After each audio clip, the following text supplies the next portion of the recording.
The way that we care for our water and our land is so important. Today we meet with a master outdoorsman that shows us the amazing results that happen when we approach a site with passion and vision. You won't want to miss it, so stay tuned as we garden smart from Missouri. DRAM is celebrating 75 years of design and manufacturing of quality watering tools. DRAM products feature 9 water patterns and are designed to nurture your plants with a shower of rain. DRAM for lawn and garden, available at garden centers near you. Bring the outdoors into your everyday life. Bass Pro Shops can outfit all your adventures, even those in your backyard. Bass Pro Shops, your adventure starts here. Whether your idea of the perfect rose is a rambler, tea, shrub, or climber, Bear Advanced makes a rose care product designed to feed and protect them against insects and disease. Get more from the blue bottle. Hey there, little Red Riding Hood. You sure are looking good.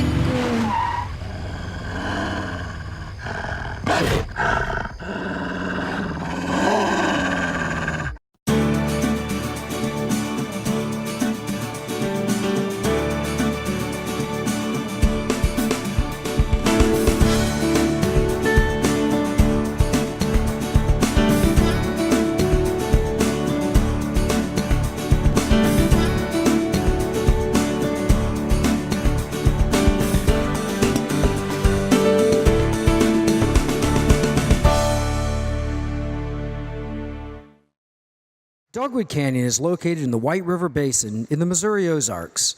The prehistoric canyon is teeming with remnants of a bygone era, as well as the site of the oldest human remains ever discovered in Missouri. Wildlife is plentiful in Dogwood Canyon, with deer, elk, bison, wild turkey, and bear finding a natural home in this 10,000-acre Ozark paradise. The first parcels of land were purchased nearly 25 years ago by Johnny Morris, owner of Bass Pro Shops. It was his passion for conservation that drove him to find raw tracts of land, return them to their original pristine beauty, and make this spectacular wilderness experience available to everyone. Johnny Morris has been considered a modern-day Teddy Roosevelt for his conservation efforts. The list of accolades goes on and on, as Johnny Morris has been recognized by many conservation and environmental stewardship organizations. As owner of Bass Pro Shops, he's devoted his life to the outdoors and the preservation of the majestic beauty of the Ozarks. Still an avid fisherman and outdoorsman, Johnny has remained closely connected to every aspect of the conservation efforts at Dogwood Canyon, as well as casting a vision for how each of us can take an active role in improving our environment. Johnny, you're perhaps best known, of course, as the owner and founder of Bass Pro Shops, but one thing I think that many people don't know about you is that you're a very dedicated conservationist, and you've also committed a tremendous amount of your life to educating people on how we can all be better stewards of our water, of our land, and of course of our animals. One thing I'm really interested in when I meet an entrepreneur, and especially one who's had a very long track record of success like yourself, in most cases that's born out of a passion that they had for whatever they're doing, and would love to hear the story of how Bass Pro Shops got started. Well, you're right, Eric. It was born from passion because I've always loved to fish, and I just was lucky. My dad loved to fish, and I always have fond memories of fishing with him and my mom's brother, Uncle Buck, who was a character, and grew up fishing on the rivers here. And then when I was about 10 years old, they built Table Rock Lake. Table Rock Dam was formed by the Corps of Engineers, and that dam took away a lot of our good river fishing, so we were kind of worried some of our fishing holes were gone, but it created so much habitat. Anyway, back to fishing. In 1970, I fished in the first national bass tournament held on Table Rock Lake. I was supposed to be going to school in Springfield that was called SMS, and another school, Drury, but I was fishing quite a bit, and I was guiding some. And I fished in this tournament, and I met people from all over the country, all these fishermen, and many of them were making baits in their garage or their basement, or just upstart companies like Tom Mann, the inventor of the jelly worm. And I approached my dad, and he had a liquor store on the way to Table Rock Lake. And I said, Dad, how about we put some fishing tackle in your store here, and maybe guys, stop by and get something else, and we'll both do good. And So my dad was my hero in life, and he supported me. And we just named the shop Bass Pro Shop because it was very descriptive of our passion, our mission. We wanted to be the specialist shop for bass fishermen. So a few years later, we had enough inventory, we were able to come out with a catalog because I felt like there was a lot of fishermen around the country, like myself, that were looking for this gear. And timing in any endeavor, is real important. So the timing was right, and we published and mailed our catalog. We didn't have any, 3-year business plan, even a year. We just mailed these catalogs. Man, it hit the fan, but I feel very grateful in the journey of Bass Pro to have always had the support of my family and kind of extended family, a lot of great people with a lot of passion that make up our company today. And we've always had like a pioneering spirit to try things, to take better, give our customers better service and make things fun for them in the stores and outdoor experiences. Johnny, tell me about Dogwood Canyon. This is, of course, the first time I've been here, and it's one of the most beautiful natural sights I've ever seen. Well, thank you. Yeah, to me, it's an unspoiled slice of the Ozarks nature, like it would have been thousands of years ago. And it's a fascinating little nature park here, and a way to get people connected to nature. It's very inspired by a place close to you, Callaway Gardens. Right. There's so much history here. People have long been, like forever connected to water, nature, animals, and we just later on in life had the opportunity to put this land together and try to preserve it. We put together enough land to first focus on the watershed and make sure everything remains. Of water is kind of a precious thing, so keep the water pure and clean, and develop little fish pools. That's kind of important. Right, absolutely. Well, you've done a wonderful job of creating a very, very special place for people to come and reconnect with nature. I can't wait to see it. Can't wait to show you. One of the most impressive things to me about Dogwood Canyon is just how pristinely beautiful the water is. And I know that there were a lot of efforts on your part to clean these streams up and to get them into the condition that they are. And I want you to tell us how you did that. Well, thank you for noticing, because the water here and the streams are the highlight of this piece of property, this land that we're going around today. There's like 34 natural springs that flow through this valley, Dogwood Canyon. And Missouri is referred to as the cave state because of our karst topography and limestones. So we get a lot of springs that filter up through the limestone. And when we found this many years ago, almost 30 years or more ago now, we knew the stream had good fundamentals there because it would sustain fish life. But it had kind of grown in disrepair. A lot of it had silted in. And so the first thing we did, we reached out to the Missouri Department of Conservation and some other experts like a friend, Dave Whitlock, expert fly fisherman. And we focused, as far as the stream, to try to have healthy habitat, vibrant habitat for the fish. And if you have that, then it's going to be healthy for the stream overall. So first thing we set out to do was, where we could, acquire additional lands that were part of the watershed. Okay. And we placed this land in a conservation easement or in kind of a not-for-profit foundation, so that can never be disturbed. It's one goal we had that, because we've been blessed, we were able to do and set this aside as a place where people for generations to come hopefully can come here and see what we're seeing today, and it'll be very natural. We cleaned out some of the pools of silt I mentioned to get depth, to keep the water cool, and to create a series of waterfalls to oxygenate the water for the fish and to keep them happy. We planted some aquatic vegetation, but we also found we started cleaning up the stream and paying attention to it. Just the natural growing watercress started to reemerge, and by having enough depth in places, then the insect life could thrive more. So it all kind of gets interconnected. Well, that's one of the best ways to discover what the health of a watershed is. A stream, a river, is looking at the insect life and also the plant life that starts reemerging. So in the case of an unhealthy stream or river, we don't see the presence of many of those insects and plants. And so I can imagine it was very heartwarming for you to start seeing those things coming back to life. Absolutely, and it's surprising how quick that can happen.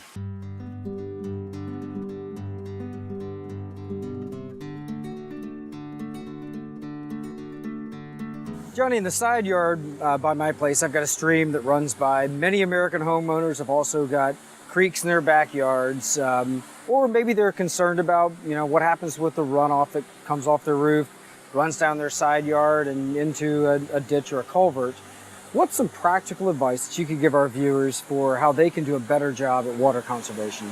A lot, to me, just comes down to common sense and using good judgment. And think about what are you putting into that creek, or if you're fertilizing more on your lawn than you need to, are those chemicals really good for that water? Right. No. So just common sense, and then also reaching out to others. And here in Missouri, we have the Missouri Department of Conservation. They're a great partner to private landowners of all sizes. They'll come and help you. And I think that's true in many states, whether it's called the Department of Natural Resources or Department of Conservation. And then too, if you go online, I think people can go online. Right. And here we have many groups. We were involved in one, the start of a couple actually here. One's called the White River Basin Partnership. It's just a grassroots effort of people concerned about the water quality coming together. And they have guidelines and things that all landowners can be mindful of. And so I think just reaching out to others is hard to beat, and just using your common sense too, because water is one of the most precious things we all have. It is. There's so much information out there that's available to us, and also this is a community effort. It's important that every one of us are concerned about what's going on with our watersheds. Yes, and not only what we put in it, but how much we take out and for what purpose. If we can minimize the use of water just with a little common sense and caring, all those things add up. In the whole conservation front, I do believe that people today, on average, are more concerned and aware about the environment, about conservation, than any time ever before in the history of the company. I really feel that. To me, that's a bright spot for the future of things I like hunting and fishing and nature. Absolutely. People care.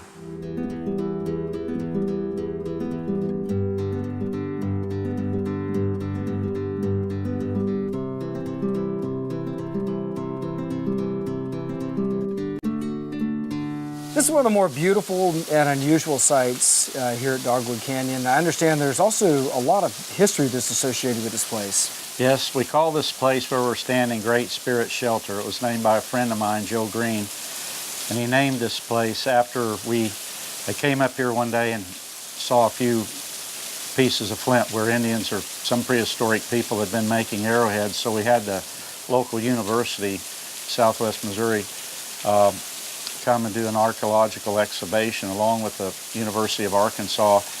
And actually, Eric, where we're standing, we found the oldest human remains ever found in the state of Missouri. Wow.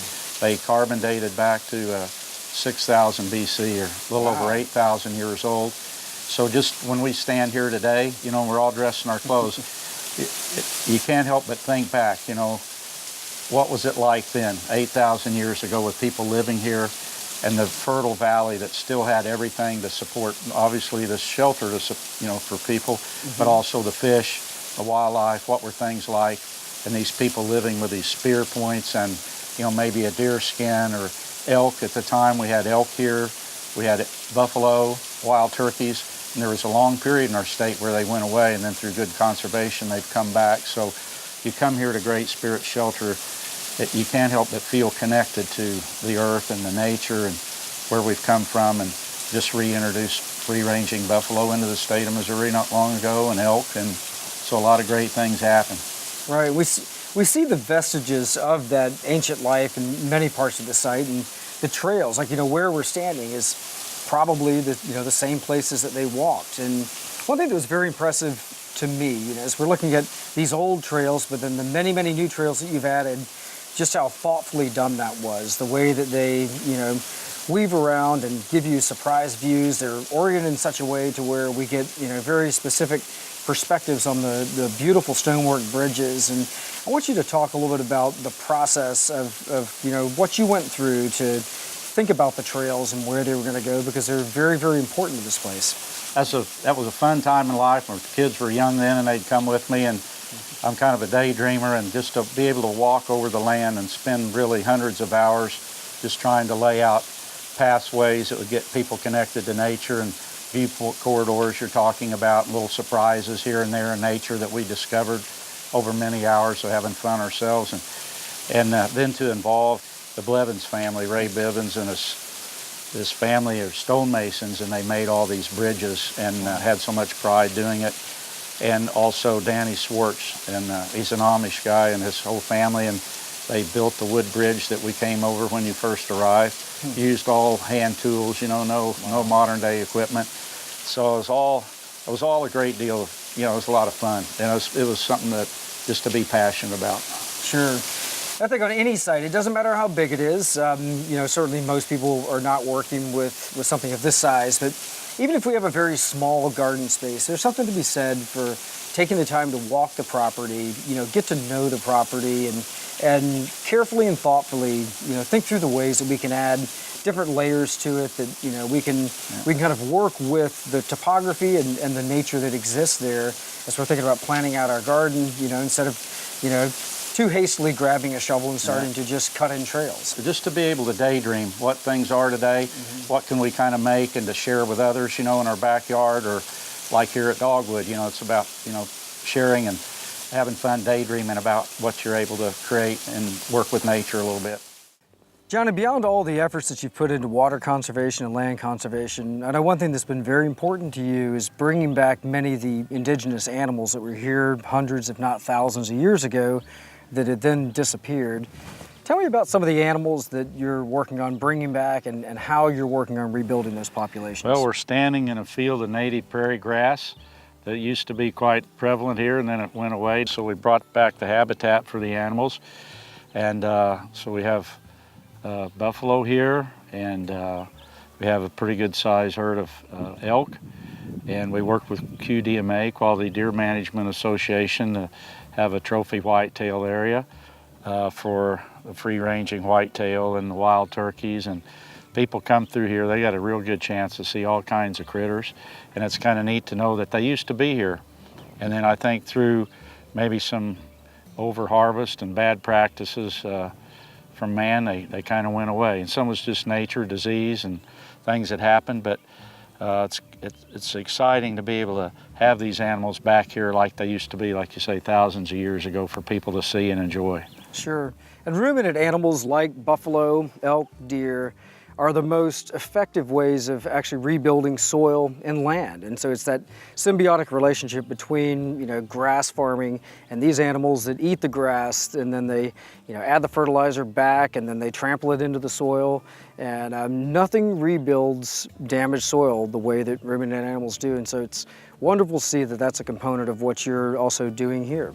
Yes, and then selective burning every spring. You know, we'll do burning, which is great for the grass and the underbrush, for all the wildlife, especially the National Wild Turkey Federation. They're so big on that, pioneers, and you get habitat for turkeys, but you also get habitat for so many other critters, you know, so that's a lot of fun to work on. Right, it's a very holistic approach that you've taken. So Eric, we're all very happy to have you here at Dogwood Canyon. We appreciate all you're doing to share this place and Big Cedar Lodge with all your viewers. Oh, and so. I heard something though. I heard you never caught a fish on a fly rod. From all of us here at Dogwood, we want to present you with a fly rod. It's called Hobbs Creek Fly Rod. You are too and it's kind. named after a little stream that's here on Dogwood. But what's really I want you to do is catch your first fish in this pool. Our youngest daughter, Megan, she caught her first fish here. And our old country music fishing buddy, the late Waylon Jennings, he came here to Dogwood and he caught his very first fish, as did Megan, right here in this pool behind us. So you take this and Oh, put well, it thank you so put it much. to good use. Good luck. Well, let's go catch a big one, huh? You come back fairly fast with your cast and then stop forward, and then just little strips. Put your forefinger up and run the line through that. You're a natural, man.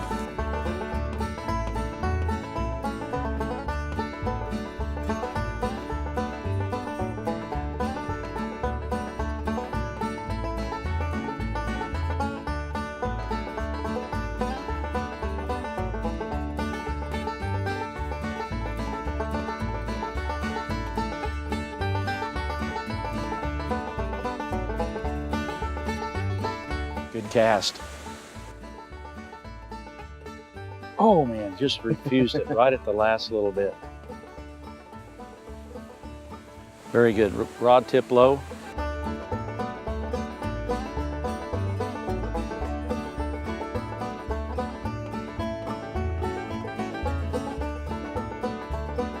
Another good cast.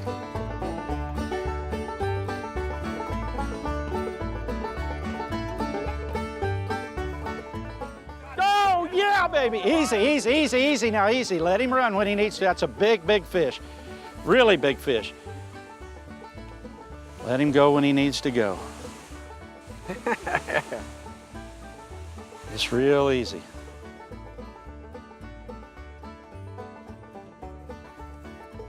In the net! Yeah! And the hook pulls out. Buddy, you work for him. That's awesome. What a beautiful rainbow trout. Look at that fish. Congratulations. That is a beautiful fish.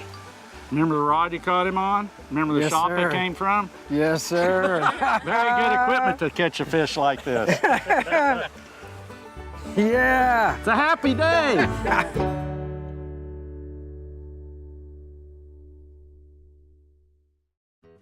Before we leave Dogwood Canyon, I want you to talk about the future. I know that there's some projects that you're just now launching into. You've got a nature center or a wilderness type center.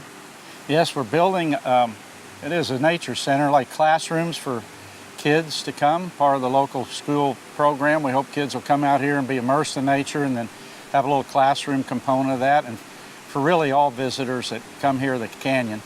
And that was our passion about this place. Is we hope a lot of folks over the years to come will come here, enjoy this place, ride bicycles, go hiking, take tram tours to see the wildlife, go fishing like you've been doing so proficiently. Oh, We have man. great fishing today. So with the new nature center, what kind of programs are you looking at having? Are you going to have displays for people or educational opportunities for them to learn about conservation? Conservation, about the archaeology, the history of the canyon itself, the different plants, wildlife we'll have here, and little aquariums for like minnows from the creeks and trout. We're working on a trout hatchery here. I mentioned to you earlier, trout reproduce naturally here, but with all the fishing we need to supplement that some, so we're building our own little hatchery here. That's wonderful. Well, I can't reiterate how special this place is and how much I've enjoyed being here. And outside of just the sheer natural beauty, there's so much that people can learn when it comes to conservation. And also, I think there's so many applications, even on such a grand scale like this, there's so many applications from a standpoint of things that we can do at home.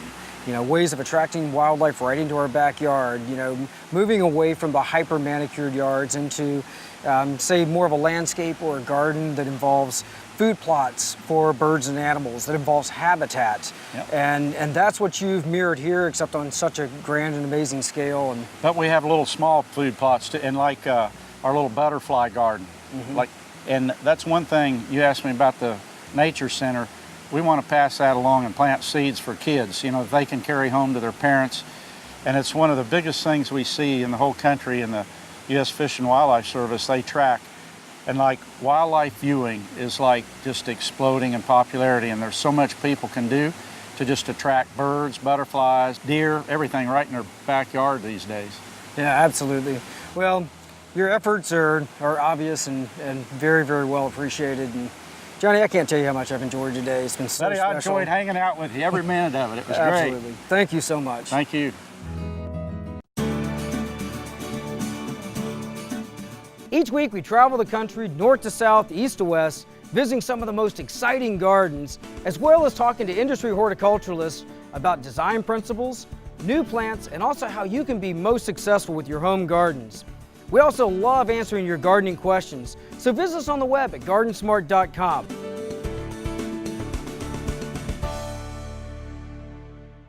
DRAM is celebrating 75 years of design and manufacturing of quality watering tools. DRAM products feature 9 water patterns and are designed to nurture your plants with a shower of rain. DRAM for lawn and garden, available at garden centers near you. Bring the outdoors into your everyday life. Bass Pro Shops can outfit all your adventures, even those in your backyard. Bass Pro Shops, your adventure starts here. Whether your idea of the perfect rose is a rambler, tea, shrub, or climber, Bear Advanced makes a rose care product designed to feed and protect them against insects and disease. Get more from the blue bottle. Hey there, little Red Riding Hood. You sure are looking good.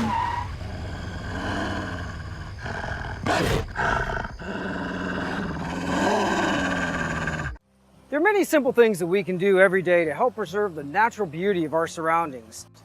If you have questions about anything you've seen today, visit us on the web at gardensmart.com. And remember, even if you're a master gardener, there's always more to learn. So join us next week for more great tips and gardening ideas as we garden smart.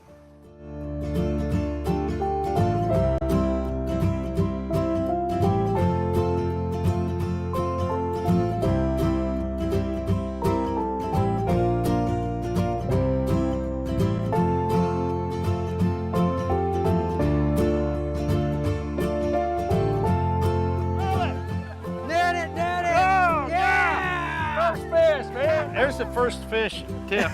You always hold it way out in front of the camera. Right. You're gonna have to hold him a long way to make him look big.